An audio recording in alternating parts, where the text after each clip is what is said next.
Hello and welcome to my second video about the workings of my Hornby Dublo layout. Today I'd like to discuss more about the automated systems on my layout. But first I'd like to back up onto a subject on my previous video about the seamless driving of trains from one line to another. So I will demonstrate that right now, and what I want to do is take a suburban train from the Great Western Station. Let me switch the trams off. On the red line, line 1, and I want to bring it over to the suburban station that's on line 4. This involves a couple of problems here.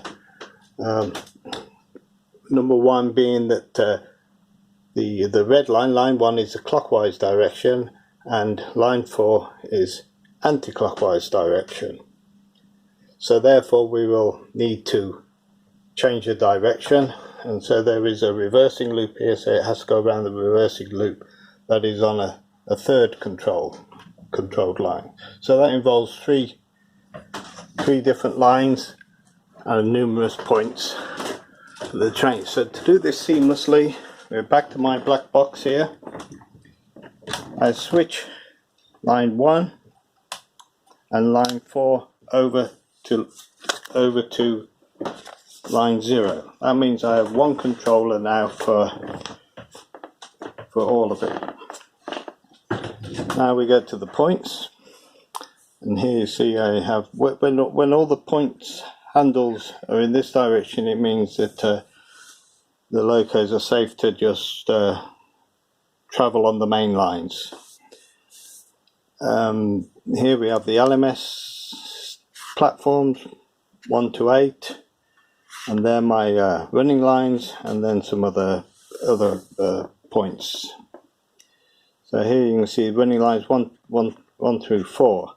So what we need to do is we need to switch from line 1 into line 0. So I switch that there, and we'll see that there we have line 1 coming into line 0. Now we need also to switch line 0 to line 4 out. There we go, and there is going around the reversing loop and going past the suburban station. So let's demonstrate that happening. Okay, there's my train coming along.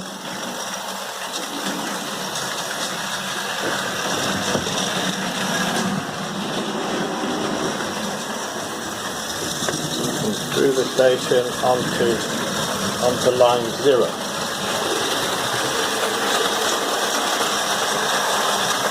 Now it's going around the reversing loop, still on line 0.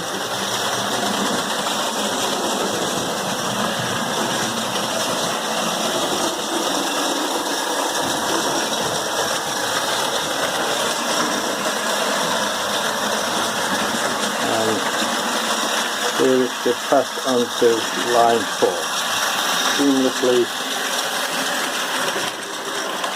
right through to my suburban station.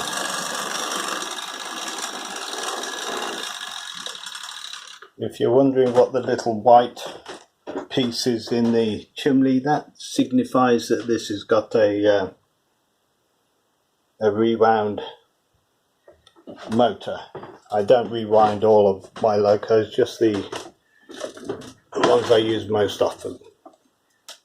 One more thing, I didn't discuss the actual table construction in the last video, and I should just touch on that now. The table itself is made from floor grade chipboard. It's the same as this stuff, so it's very strong. It's used to taking wardrobes and everything, so it's ideal for the purpose mainly because the joints, there's a joint there as you can see, it's tongue and grooved. The joints are ideal for laying track over.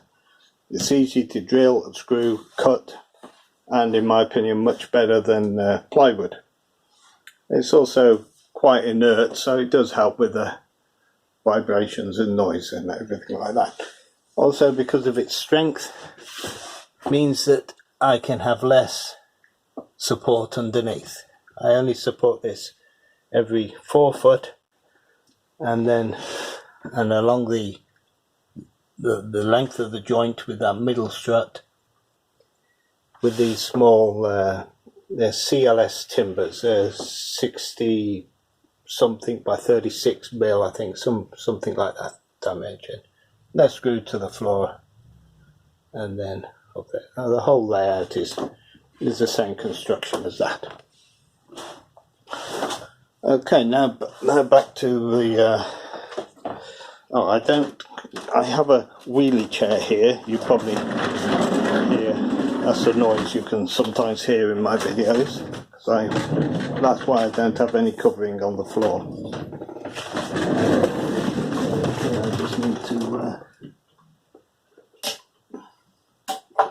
I just need to set something up first. Here we go. Right then, the automation. My automation relies on what I call these little pads here.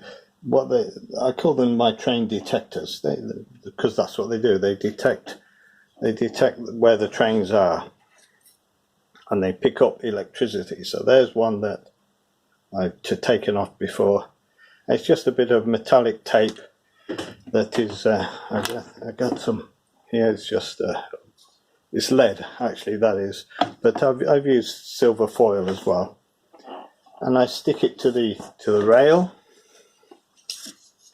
There's one there. This is actually aluminium foil, where I've just crimped the wire into it, and the wire comes out through there's a little D hole in these. You can I drill straight through there, through the tabletop, and pass the wire through.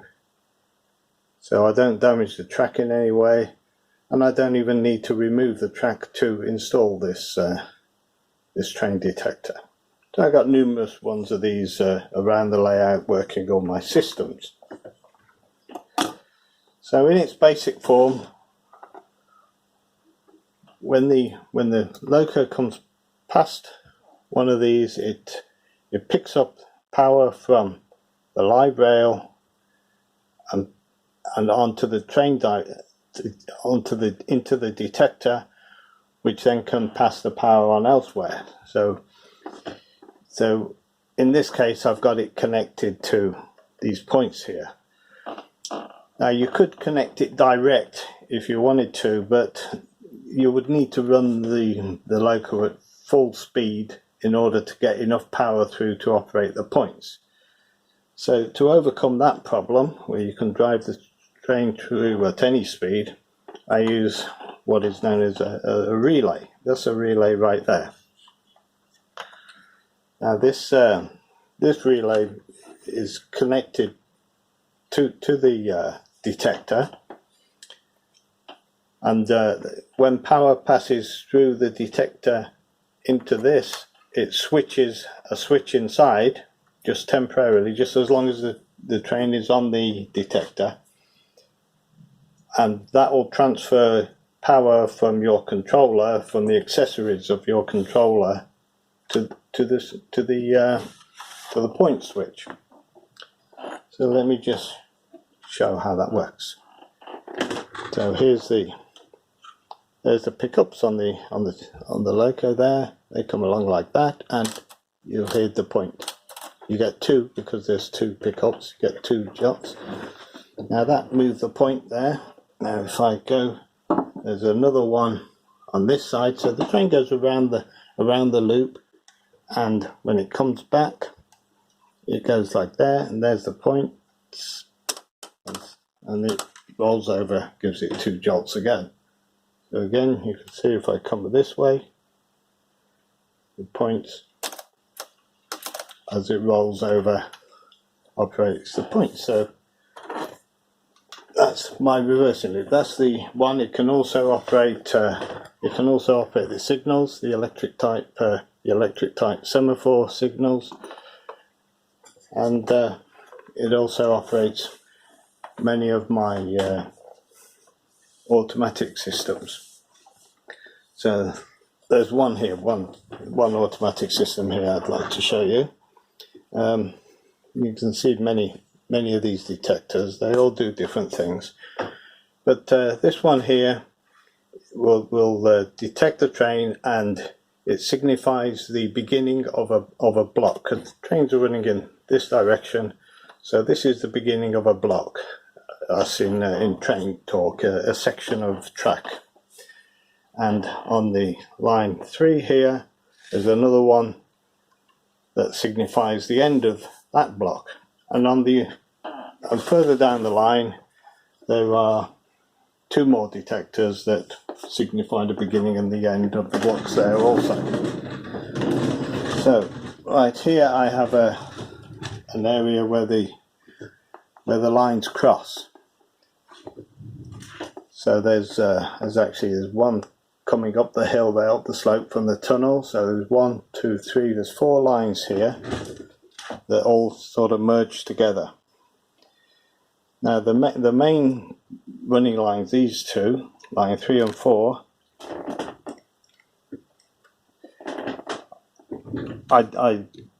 they have the priority. So I will stop the line 0. That's the one that we will control the train on. So if you look on line 0, you'll see there's two more detectors here. Now when the system is turned on, the train will come down here and it'll make the first switch. Now the first switch will switch the power off through the relays. It'll switch the power off to this section, this block of track in front of the train. And then as the train carries on, it'll come to the next detector, which will switch it back on, but only if the blocks in line 3 and 4 show that there's no trains on there. So because you have the detectors at the beginning of the block and the end of the blocks on them as well. So if there's a train on line 3 or 4, or the ramp coming up from the tunnel,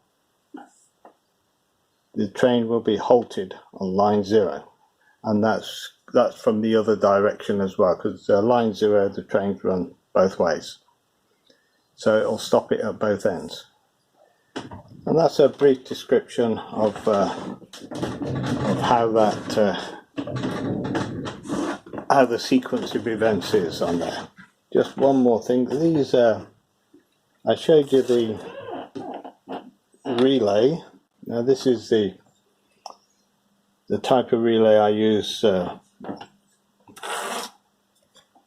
everywhere. It sends the power, like I said, to points, but it can also send powers to another relay. This one, this relay works on a lower voltage. It can work on 5, or I think this one's 6 volts. So the trains can run really slow. This one works on 12 volts, so we need to step the power up a little bit. So that's what this does. In the same way as it steps the power up to the point motors, it can also step the power up and send it to this type of relay. And you can see how I often wire them in. I just solder wires right onto them, like in that sort of fashion. But you can also have little electrical boards that they just plug into and solder on that way, or screw in that way. Now this is what we call a latching relay.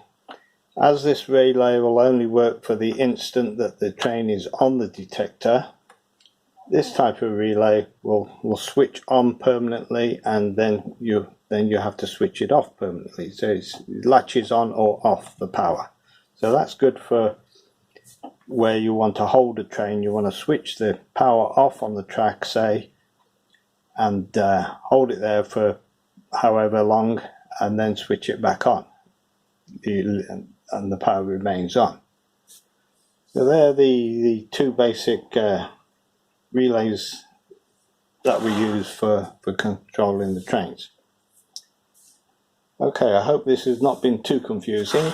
My next video I'll actually run a demonstration and we can see this in action, and I'll try and make it a little bit more clearer. Thank you very much for watching.